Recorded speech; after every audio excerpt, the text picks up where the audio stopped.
Folks, before we even get started on this video, I want to let you know that Apmex is having their 25th anniversary sale starting on July 31st. And they're going to have weekly specials, weekly deals, which I'm going to go ahead and flash below for you so you can check that out. If you've been sitting on or waiting on an opportunity to grab some silver and gold this year, this might be it. In fact, I plan to make a couple purchases myself looking at some of these sales. So make sure you check them out. They are a sponsor for this video and they've been a good friend to my channel. I'm going to go ahead and put my link or my QR link here.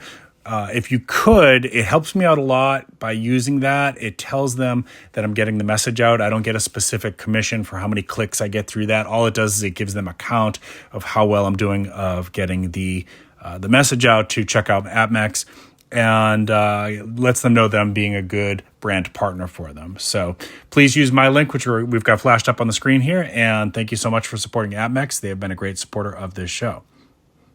Now, let's go ahead and talk about one of the myths that just keeps perpetuating itself in the preparedness community, and that is the myth that you can't eat gold. Or it's not so much a myth as an argument that's used by people who don't think there's any value to gold and silver as a prep.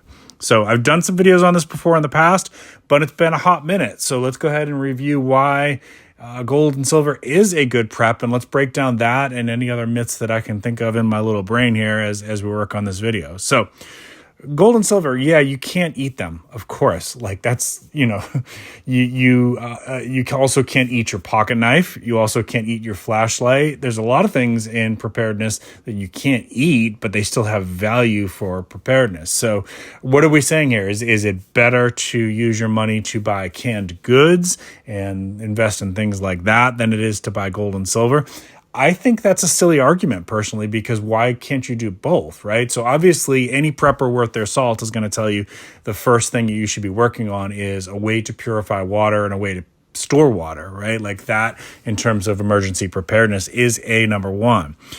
We would also tell you that food storage and having some emergency food is right up there, probably number two. How much? That's going to depend on your space and what your comfort level is.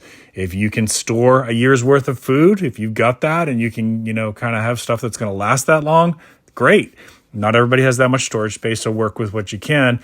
Minimum, I'm going to say, is you want to have a minimum of at least a couple weeks worth of canned dry goods that are going to last a long time, because most crises are going to start to ease up after 2 weeks. Not the big ones. I know. We're going to talk about that in a second. So after that, then it starts getting into things like your personal security and things like that. And, ways to generate a little bit of power, maybe, if there's going to be a power outage for a long time. And then you start thinking about, of course, your skills like gardening, foraging, hunting, snaring, fishing, canning, dehydrating, sewing, things like that makes you more independent, more self-sufficient. But once you've got past all those basics, there is room for preppers to keep prepping. And one of the things that we talk about on my channel here frequently is financial preparedness.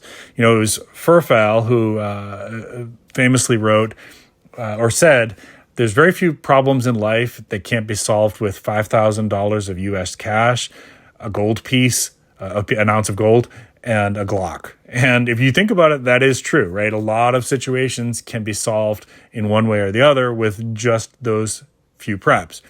I don't think that's the only way to go about it, and that's definitely not what he meant. But why gold? Well, gold can be traded anonymously anywhere in the world for your local currency. And so for many, many years, including presently, people are using gold and silver to escape war zones and to start a new life, bribing their way out of hot areas, buying documentation that they need.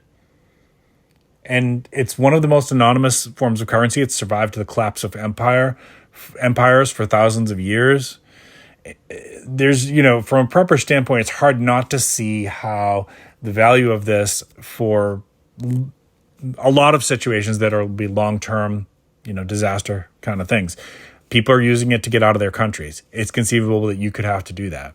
But what about zombies, you say, right? Like, because this is the argument, I think, that when people are saying you can't eat gold, it seems to be this mentality of thinking about like the absolute end game, worst case, apocalyptic Armageddon type scenario where cats and dogs are living together, chickens are falling from the sky, the 7 plagues have hit us, the ground's splitting open, right? And zombies have now crawled out from hell to fight us.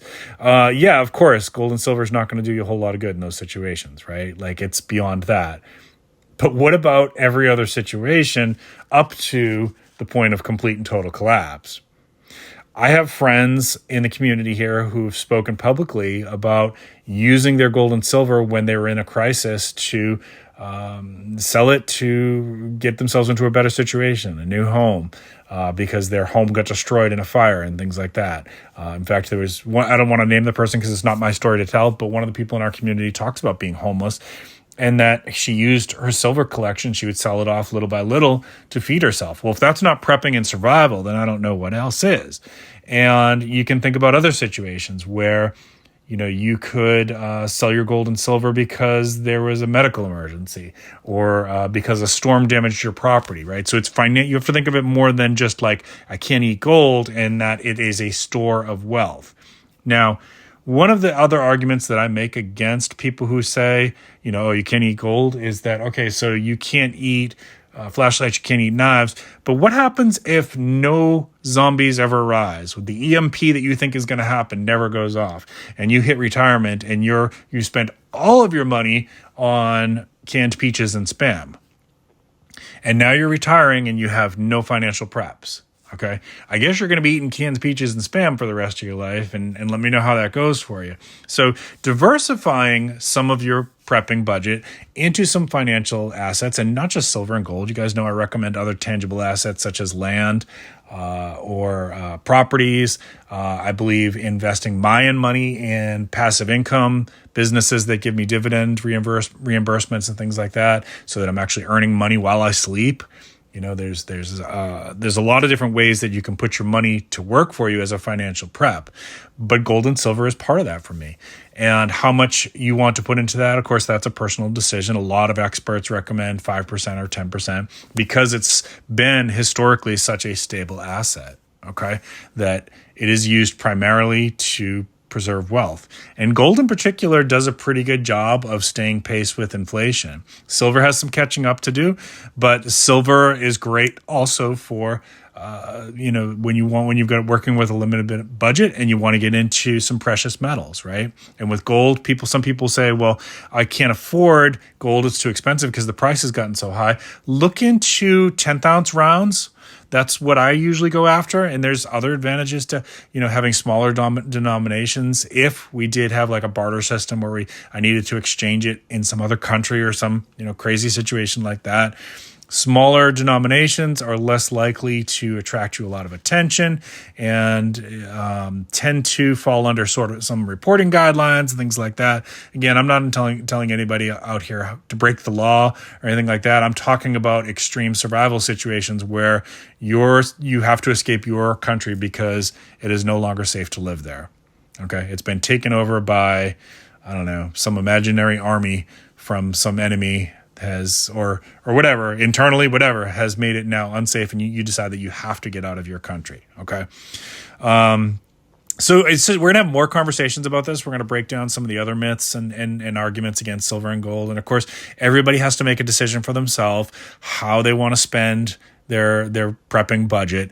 I'm just giving you some alternative ways to think about that. Once you've got all your basics covered, your water filtration, your water storage, your food storage, your personal security, your flashlights, your emergency power for things, your storage of medications, and the prepping doesn't stop there, right? It's a lifestyle. It's not a sprint, or it's more like a marathon. And so then, yeah, maybe I think it makes some sense to have some financial preps. And guess what? If the zombies never rise and the EMP never hits the skies, then I've got some assets that I can sell off in retirement. Folks, thanks so much for watching. I hope you enjoyed this. Don't forget to hit the like button and subscribe if you're new to the channel. And check out those deals that I posted earlier over on Apmex. And if you use my link, it certainly helps me out. Keep planting your seeds. Keep stacking your silver. This is Prepping with Sarge.